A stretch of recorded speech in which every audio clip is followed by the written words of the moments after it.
오늘 어떤 이슈들 좀 집중하고 계신지 바로 한번 이야기를 나눠볼 텐데요. 오늘의 이슈 TMI 바로 한번 열어보도록 하죠.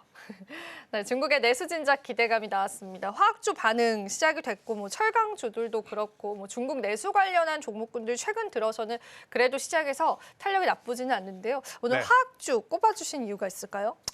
정말 오랜만 아닙니까? 처음인 것 같습니다. 석유화학주, 그렇죠? 처음인 것 같습니다. 그렇죠. 사실 양회, 중국의 경기 부양하면 여러분들 머릿속에 가장 먼저 떠오르는 것은 화장품, 그리고 항공, 면세였던 것 같아요. 과거에는. 네.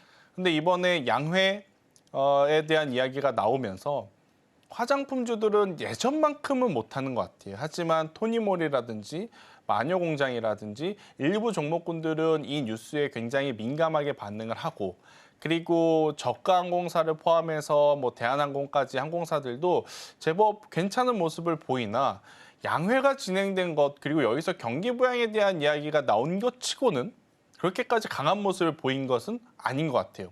대신에 그 수급이 어디로 갔느냐? 지금 말씀드리는 석유화학 쪽으로 쭉 몰려갔다라고 좀 보시면 되는데, 아니 왜 그동안에는 화장품과 면세, 항공이면서 이번에 석유화학이냐라고 이제 궁금해하시는 분들이 있어요.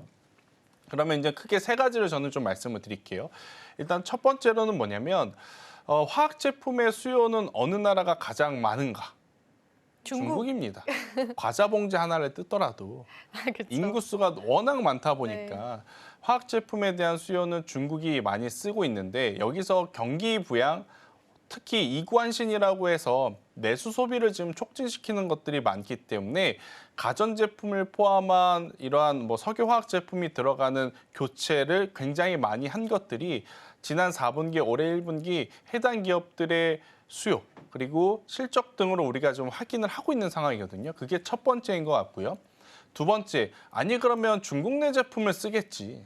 왜 우리나라 기업들이 저 뉴스에 먼저 반응을 하느냐? 당연히 그건 맞습니다. 그리고 과거에 우리나라 석유화학 기업들이 힘들었던 건 뭐냐면 가격적으로 중국 기업들과 경쟁을 할 수가 없어서 그래요. 우리는 열심히 만들었는데 원가가 100원이에요. 그들은 열심히 만들었는데 원가가 10원입니다. 그러면 우리나라 제품을 거기에다가 팔 수가 없죠.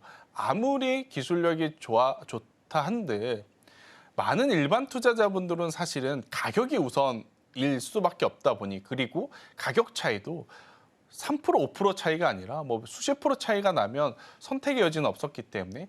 그런데 지금 이 석유화학 제품의 원자재를 이루는 부분은 뭐가 있냐면, 유가가 싸지거나 천연가스 가격이 높으면 석유화학 제품의 마진율은 엄청나게 급격하게 높아집니다.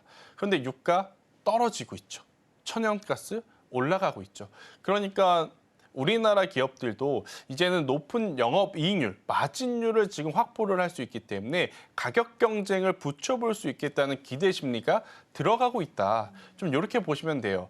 지금 유가가 싸져봐야지가 얼마나 싸졌다고라고 생각을 하시는데, 미국에서 들어오는 유가를 생각을 하면 안 되고, 러시아와 우크라이나 종전 이야기할 때 석유화학이 왜 움직였냐면, 이렇게 되었을 경우에는 미국보다 값싼 러시아산 원유를 우리나라가 가지고 올 수가 있거든요.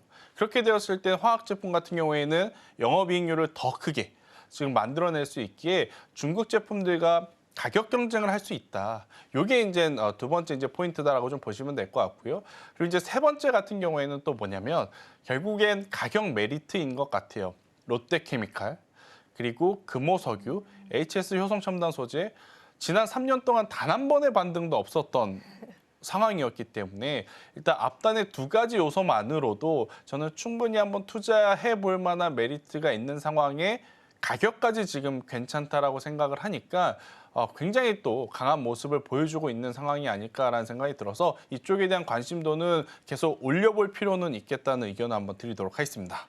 네, 증권사에서도 롯데케미칼의 흑자 전망을 내놓으면서요. 롯데케미칼이 큰 급등 양상을 얼마 전에 보여주기도 했습니다. 그러니까 화학주 자체의 모멘텀이 도는 것도 중요한데 그간 화학주들이 너무나 긴 기간들, 약세 기간들을 견뎠기 때문에 이게 가격적인 메리트들도 같이 부각을 받는 것 같습니다. 물론 지금까지 업황 자체가 개선될 여지가 보이지 않았던 것도 있지만 이번에 중국의 내수에 관한 진작 때문에 이런 업황 자체도 긍정적으로 우리가 생각해 볼 수 있을 것 같아서요. 화학주들 우리가 한번 눈여겨보면 좋을 것 같은데요.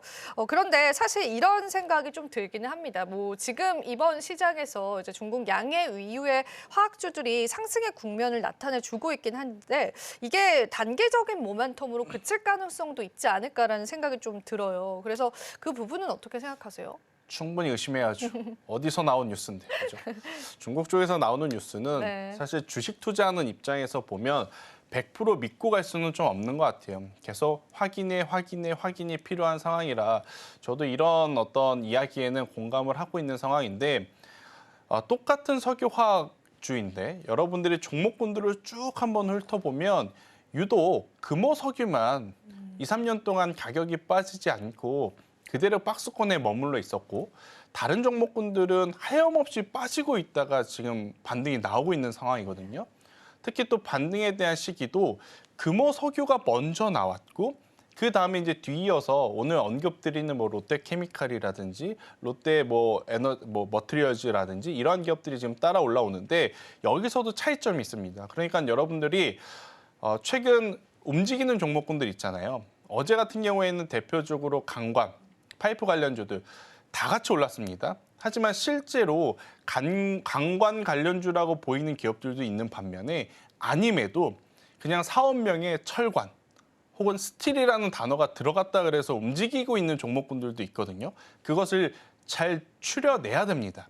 그래야 1차 조정 그리고 2차 상승 파동일 때 그 종목군들이 못 올라가는 이유들이 생기는 거거든요. 그것들을 좀 피할 수는 있어요. 그래서 석유화학 제품도 마찬가지입니다. 그래서 이 부분에 대한 차이점을 좀 말씀을 들어보면 결국에 우리나라 다수의 석유화학 기업들이 지금 힘들었던 것은 에틸렌이라고 하는 제품의 가격 때문에 그래요. 이 에틸렌이라고 하는 가격이 지난 2년 동안 단 한 번도 손익분기점 위로 올라온 적이 없었습니다. 그러니까 생산을 하면 계속 적자가 났던 구조였던 것 같아요. 그런데 금호석유는 적자 아니었는가? 적자가 날 일이 없습니다. 왜? 에틸렌을 안 하니까. 그러니까 금호석유 혼자 빠지지 않았다라고 좀 보시면 될 것 같고요. 그러면 금호석유는 어떤 장점이 있냐? 합성고무를 이제 전문적으로 생산을 해요. 합성고무의 가격이 우선 최근까지 계속 좀 우상향을 해왔습니다. 그리고 이제 두 번째로 이 합성고무가 들어가는 쪽이 자동차 타이어예요.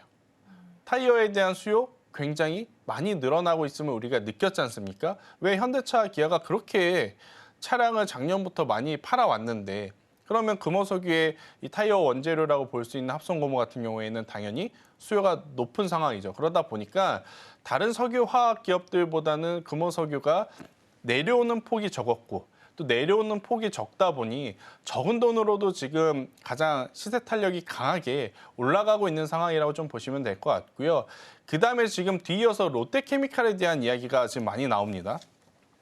롯데케미칼 같은 경우에는 정말로 저는 실적을 회복할 수 있을까 그 부분도 사실 개인적으로 의심은 돼요.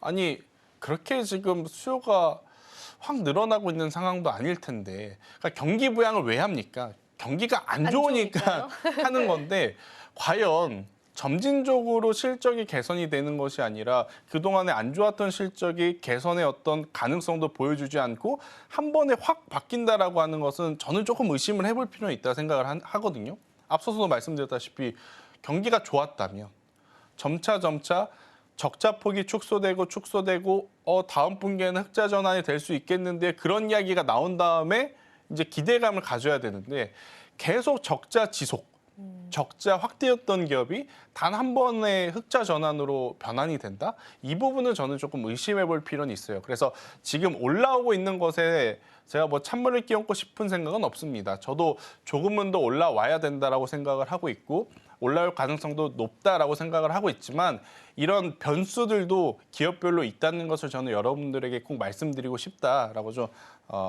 정리를 한번 해드리도록 하겠습니다. 네. 사실 이렇게 말씀해주신 에틸렌이다라고 하는 원료 자체가 석유화학주들에게 굉장히 중요했는데 이제 그 부분에 관한 공급 해소가 이루어지고 있다라는 그런 이슈들도 화학주들을 올리는 요인이더라고요. 뭐 중국의 내수에 관해서 지원을 하겠다는 것도 마찬가지이긴 하지만은 에틸렌 쪽을 우리가 러시아에서 수입을 했던 부분이 지금은 이제 못하게 되어 있는데 그렇죠. 그 부분을 조금 종전 이후에 완화할 수 있다라는 가능성들이 대두되면서 에틸렌 가격에 관해서도 조정이 있을 것이다. 이런 기대감들 때문에 화학주들의 업황 개선은 시장에서는 내다보고 있는 골자인 것 같습니다. 그런데 이제 말씀해 주신 것처럼 롯데케미칼에 관한 최근의 급등을 우리가 납득할 수 있을까에 관해서는 여전히 좀 물음표는 남는 것 같아요. 그래서 그 부분을 여러분들 좀 고심해 보시면 좋겠고요.